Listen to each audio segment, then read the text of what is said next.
So ಆದರೆ ಇದೆಲ್ಲದರ ಹೊರತಾಗಿಯೇ ಈ ಕಾಗೇರಿ ಅವರಿಗೆ ಟಿಕೆಟ್ ಸಿಕ್ಕಿರುವಂಥದ್ದು. ಬನ್ನಿ, ಯಾವ ಕಾರಣದಿಂದ ಟಿಕೆಟ್ ಮಿಸ್ ಆಯಿತು? ಸೊ ಇದು ಪ್ರಶ್ನೆ. ಯಾಕಂದರೆ ಇಂಥವ್ರನ್ನ ಕಳ್ಕೋಬೇಕು ಅಂದರೆ 10 ಬಾರಿ ಯೋಚನೆ ಮಾಡಬೇಕು. ಕಾರಣ ಒಂದು ನಾವು ತೋರಿಸ್ತಾ ಇದ್ದೀವಿ, 23ರ ವಿಧಾನಸಭಾ ಚುನಾವಣೆಯಲ್ಲಿ BJP ಅಭ್ಯರ್ಥಿಗಳ ಪರವಾಗಿ ಒಂದೇ ಒಂದು ಬಾರಿ ಪ್ರಚಾರ ಮಾಡಲಿಲ್ಲ. ತನಗೂ ವಿಧಾನಸಭೆ ಚುನಾವಣೆಗೂ ಸಂಬಂಧ ಇಲ್ಲ ಅನ್ನೋ ರೀತಿಯಲ್ಲಿ ಮನೆಯಲ್ಲೇ ಉಳ್ಕೊಂಡಿದ್ದರು. ಜೊತೆಗೆ ಆರೋಗ್ಯ ಕೂಡ ಕೈ ಕೊಟ್ಟಿತ್ತು. ಹೀಗಾಗಿ ಶಿರಸಿ ಅಭ್ಯರ್ಥಿ ಸೋಲಿಸಲಿಕ್ಕೆ ಅನಂತಕುಮಾರ್ ಕಾಂಗ್ರೆಸ್ ಅಭ್ಯರ್ಥಿಗಳಿಗೆ ಬೆಂಬಲಿಸಿದ್ರು ಅನ್ನುವಂಥ ಆರೋಪ ಇದೆ. ವಿಧಾನಸಭಾ ಚುನಾವಣೆ ಪ್ರಚಾರಕ್ಕೆ ಅಂತ ಸ್ವತಃ ಪ್ರಧಾನಿ ನರೇಂದ್ರ ಮೋದಿ ಅಂಕೋಲಕ್ಕೆ ಬಂದಿದ್ದರು ಕೂಡ ಅನಂತಕುಮಾರ್ ಹೆಗಡೆ ಪ್ರಧಾನಿಯವರ ಸ್ವಾಗತಕ್ಕೂ ಕೂಡ ಬಂದಿರಲಿಲ್ಲ, ಮನೆಯಲ್ಲೇ ಉಳ್ಕೊಂಡಿದ್ದರು. ಇದು ಇವರ ಮನೋಭಾವನೆ. ಅಂದರೆ ಡೋಂಟ್ ಕೇರ್. ಹಿಂದುತ್ವ, ರಾಷ್ಟ್ರೀಯತೆ ಬಗ್ಗೆ ಭಾಷಣ ಮಾಡುವ ಭರದಲ್ಲಿ ಸಂವಿಧಾನದ ಬಗ್ಗೆ ಮಾತಾಡಿದಂಥ ಮಾತುಗಳಿದೆಯಲ್ಲ, ಸಂವಿಧಾನದ ತಿದ್ದುಪಡಿ, ಅದನ್ನು ಆ ಥರ ಮಾತಾಡಬೇಡಿ ಅಂತ ನಾಯಕರು ತುಂಬ ಸರಿ ಹೇಳಿದರು ಕೂಡ ಅನಂತಕುಮಾರ್ ಹೆಗಡೆ ಅದನ್ನು ಒಪ್ಪಲೇ ಇಲ್ಲ. ಕೊನೆಯ ತನಕ ಅದನ್ನೇ ಸಾಧಿಸ್ತಾ ಬಂದರು. ಜೊತೆಗೇನು ಅಂತಂದರೆ ನಾವು ಅಂತರ ಕಾದ್ಕೊಂಡಿದ್ದೀವಿ ಅನ್ನುವಂಥ ಮಾತನ್ನು ಕೂಡ ನಾಯಕರು ಹೇಳಿದರು. ಇಲ್ಲ, ಅವ್ರ ಸ್ಟೇಟ್ಮೆಂಟ್ಗೂ ನಮ್ಮ ಸ್ಟೇಟ್ಮೆಂಟ್ಗೂ ಸಂಬಂಧ ಇಲ್ಲ ಸ್ವಾಮಿ ಅನ್ನುವಂಥ ಮಾತನ್ನು ಕೂಡ ನಾಯಕರು ಹೇಳಿದರು.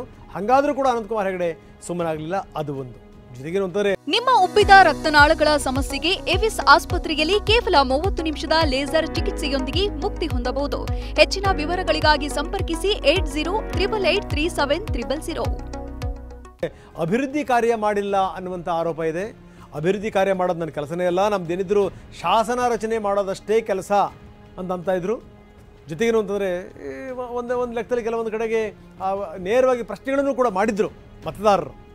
ಏನು ಸ್ವಾಮಿ ನೀವು ಇಲ್ಲೇನು ಕೆಲಸ ಮಾಡಿದ್ದೀರಿ ಅಂತ. ಎಕ್ಸಾಂಪಲ್, ಖಾನಾಪುರದಲ್ಲಿ ನಾವು ಒಂಥರ ಅತಂತ್ರ ಆಗಿಬಿಟ್ಟಿದ್ದೀವಿ ಜನಗಳು. ಇಲ್ಲಿ ಬಂದರೆ ಅಲ್ಲಿ ಹೋಗಿ ಅಂತಾರೆ, ಅಲ್ಲಿ ಬಂದರೆ ಇಲ್ಲಿಗೆ ಹೋಗಿ ಅಂತಾರೆ, ನಾವು ಎಲ್ಲಿಗೆ ಹೋಗಬೇಕು?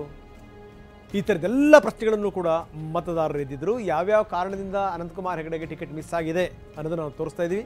ಅನಂತಕುಮಾರ್ ಹೆಗಡೆ ಮೊದಲಿಂದ ಕೊನೆ ತನಕ, ಅಂದರೆ ಇಲ್ಲಿ ತನಕ ಅನಂತಕುಮಾರ್ ಹೆಗಡೆ ನಿರಂತರವಾಗಿ ಗೆದ್ದು ಬರ್ತಾಯಿದ್ರು. ನಿರಂತರವಾಗಿ. ಈ ಸರಿನೂ ಕೂಡ ನೋ ಡೌಟ್ ಅವರಿಗೆ ಟಿಕೆಟ್ ಕೊಟ್ಟಿದ್ದರೆ ಗೆಲ್ತಾರೆ ಅನ್ನುವಂಥ ವಿಶ್ವಾಸವೇ ಇತ್ತು BJP ನಾಯಕರುಗಳಿಗೆ. ಹೀಗಾಗಿಯೇ ಯಡಿಯೂರಪ್ಪ ಕೊನೆ ಕ್ಷಣದಲ್ಲಿ ಆ ಹೆಗಡೆಯವರ ಪರವಾಗಿ ಬ್ಯಾಟಿಂಗ್ ಮಾಡೋಕ್ಕೆ ಶುರು ಮಾಡಿದರು. ಹೆಗಡೆಯವರ ಪರವಾಗಿ ಹೋಗಿ ದಿಲ್ಲಿನಲ್ಲಿ ಮಾತಾಡಿದರು. ಗೊತ್ತಿತ್ತು ಅವ್ರಿಗೆ, ಯಾಕಂದರೆ ಇದು ಗೆಲ್ಲೋ ಕುದುರೆ ಅಂತ. ಆದರೆ ಇದೆಲ್ಲದರ ಹೊರತಾಗಿಯೂ ಕೂಡ ಹೈಕಮಾಂಡ್ ಅನಂತಕುಮಾರ್ ಹೆಗಡೆ ಅವರನ್ನು ಪಕ್ಕಕ್ಕಿಟ್ಟು ಈಗ ಮತ್ತೆ ಕಾಗೇರಿ ಅವರಿಗೇ ಮಣೆ ಹಾಕಿದೆ. ಹರಿಪ್ರಕಾಶ್ ಕೋಣೆಮನೆ ಸಾಕಷ್ಟು ಟ್ರೈ ಮಾಡ್ತಾಯಿದ್ರು, ಹಿರಿಯ ಪತ್ರಕರ್ತರು. ಆದರೆ ಅವ್ರಿಗೂ ಕೂಡ ಟಿಕೆಟ್ ಸಿಕ್ಕಲಿಲ್ಲ. ಇನ್ನು ಭಾಳ ಆಶ್ಚರ್ಯಕರ ಸಂಗತಿ ಅಂತಂದರೆ ಚಕ್ರವರ್ತಿ ಸೂಲಿಬೆಲೆ ಅವರಿಗೆ ಟಿಕೆಟ್ ಸಿಗುತ್ತೆ ಅನ್ನುವಂಥ ಮಾತಿತ್ತು. ಆದರೆ ಅದು ಕೂಡ ಆಗಿಲ್ಲ. ಚಕ್ರವರ್ತಿ ಸೂಲಿಬೆಲೆ ಇದಕ್ಕೆ ಸಂಬಂಧಪಟ್ಟಂಗೆ ಎಲ್ಲೂ ಕೂಡ ನಾನು ಟಿಕೆಟ್ ಕೇಳಿಲ್ಲ ಅನ್ನುವಂಥ ಮಾತನ್ನು ಎಲ್ಲೂ ಹೇಳಿಲ್ಲ. ಪ್ರಶ್ನೆ ಬೇರೆ. ಅಂತೂ ಇಂತೂ ಅನಂತಕುಮಾರ್ ಹೆಗಡೆಗೆ ಟಿಕೆಟ್ ಮಿಸ್ ಆಯಿತು. ಈ ಮುಖಾಂತರ ಒಂದು ಪರ್ವ ಇತ್ತಲ್ಲ, ಆ ಪರ್ವ ಕೊನೆ ಆಯಿತು. ಸೊ ಇದೆಲ್ಲ ಆದಮೇಲೆ ಅವರೊಂದು ಭಾವುಕ ಪತ್ರ ಬರೆದಿದ್ದಾರೆ. ಕ್ಷೇತ್ರದ ಜನತೆ ಜೊತೆಗಿದ್ದಂಥ ಒಂದು ಬಾಂಧವ್ಯ, ಜೊತೆಗೆ ಹಿಂದುತ್ವ, ಸಭ್ಯತೆ, ಸಂಸ್ಕೃತಿ, ಅದೆಲ್ಲದರ ಬಗ್ಗೆನೂ ಕೂಡ ಅವರೊಂದು ಭಾವನಾತ್ಮಕವಾದಂಥ ಒಂದು ಪತ್ರ ಬರೆದಿದ್ದಾರೆ. ಏನು ಹೇಳಿದ್ದಾರೆ ಆ ಪತ್ರದಲ್ಲಿ, ಬನ್ನಿ ನೋಡೋಣ. ಆತ್ಮೀಯ ಬಂಧುಗಳೇ, ಈ ಭೂಮಿಯಲ್ಲಿ ನನ್ನ ಲೌಕಿಕ ಬದುಕಿನಿಂದಾಚೆಗೂ ಒಂದು ಭವ್ಯವಾದ ಬದುಕಿದೆ ಎಂದೆನಿಸಿತ್ತು. ಅಂತಹ ಬದುಕನ್ನ ನೋಡುವ ತಹತಹ ಇತ್ತು, ತಳಮಳವೂ ಇತ್ತು. ಸೋಲು ಗೆಲುವಿನ ಆತಂಕದಿಂದಾಚೆ ಜೀವನವನ್ನ ನಿತ್ಯ ಸತ್ಯವಾಗಿಸುವ ಹಾಗೂ ಎಂದೂ ನಿಲ್ಲದ ಪ್ರವಾಹವಾಗಿಸುವ, ಚೈತನ್ಯದ ಪೂಜೆಯನ್ನಾಗಿಸುವ ಹಂಬಲ ಕಾಡುತ್ತಿತ್ತು. ಆದರೆ ಆರಂಭ ಎಲ್ಲಿಂದ ತಿಳಿದಿರಲಿಲ್ಲ. ಜ್ಞಾನಿಗಳು, ಹಣವಂತರು, ಅಧಿಕಾರ ಇದ್ದವರು ಅವರದೇ ಆದ ರೀತಿಯಲ್ಲಿ ಪೂಜೆ ಮಾಡುತ್ತಾರೆ.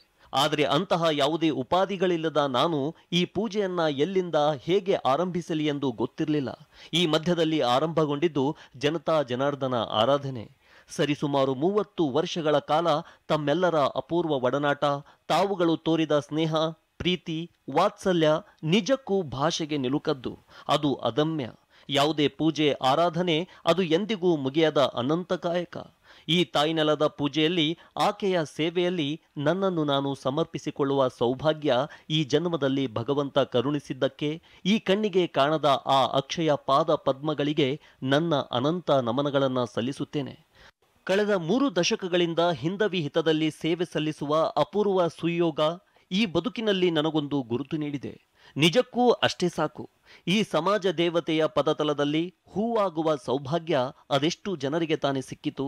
ಹೆತ್ತ ತಾಯಿಯೊಡಲಿಗೆ, ಬದುಕು ಕೊಟ್ಟ ಈ ಮಣ್ಣಿಗೆ, ಗುರುತು ಕೊಟ್ಟ ನನ್ನ ಜನಕ್ಕೆ, ಸೇವೆಯ ಸೌಭಾಗ್ಯವನ್ನು ಒದಗಿಸಿಕೊಟ್ಟ ಕ್ಷೇತ್ರದ ಜನಮನಕ್ಕೆ ಮತ್ತೊಮ್ಮೆ ಸಾಷ್ಟಾಂಗವೆರಗುತ್ತೇನೆ. ತಮ್ಮೆಲ್ಲರ ನೆನಪಿನಲ್ಲಿ ಹೃದಯಾಳದ ಕೃತಜ್ಞತೆಯೊಂದಿಗೆ ಅನಂತಕುಮಾರ್ ಹೆಗಡೆ.